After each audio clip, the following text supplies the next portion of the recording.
Friends, சிம்பிளியாக பண்ண போகிறேன் பிரியாணி. என்ன பிரியாணினா தொன்னை பிரியாணி. ஃபஸ்ட்டு ஆயில் கீ போட்டுட்டு பிரியாணி மசாலா எல்லாம் போட்டுட்டு நல்லா சாட்டே பண்ணணும். அதுக்கப்புறமா தக்காளி பச்சை மிளகா போட போகிறோம். நல்லா வதக்கணும்.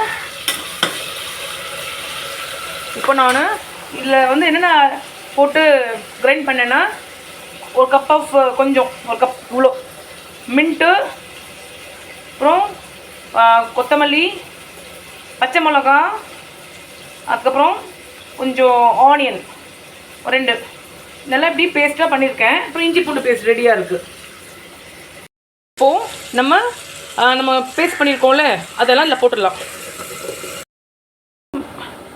மஷ்ரூம் நல்லா க்ளீன் பண்ணி இப்படி சாப் பண்ணி வச்சுருக்கேன். இந்த மாதிரி இது போட்டுடலாம். இப்போது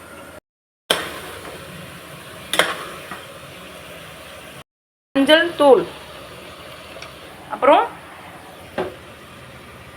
இஞ்சி பூண்டு பேஸ்ட்டு போட போகிறேன். இஞ்சி பூண்டு பேஸ்ட் போட்டாச்சு.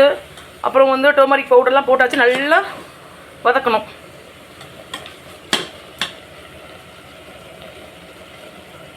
இப்போது கோடு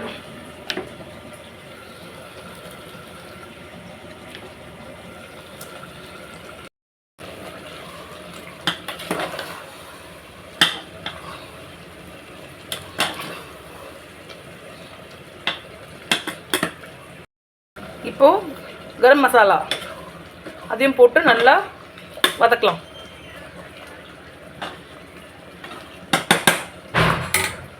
சால்ட்டு, லெமன் ஜூஸ்.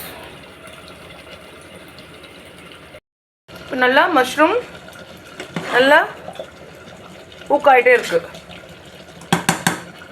இப்போது சீரக சம்பா அரிசி 3 ஆளாக்கு நல்லா அரிசியோட மசாலாவோட நல்லா மிக்ஸ் பண்ணிவிட்டு 3 ஆளாக்கு அரிசிக்கு 3 ஆளாக்கு 3 கப்பு தண்ணி. இப்போ தண்ணி போடுறோம். இப்போ நல்லா மிக்ஸ் பண்ணி விட்டுடலாம்.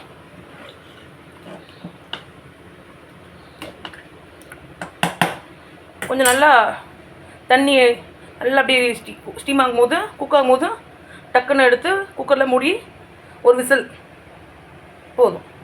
அப்புறம் தம்மில் விட்டுடலாம். ஆஃப் பண்ணிடலாம். அவ்வளோதான். மூடிடலாம் ஒரு விசில் வர வரைக்கும். பிரியாணி தம்முலேருந்து வெளில வருது. இப்போது சூப்பராக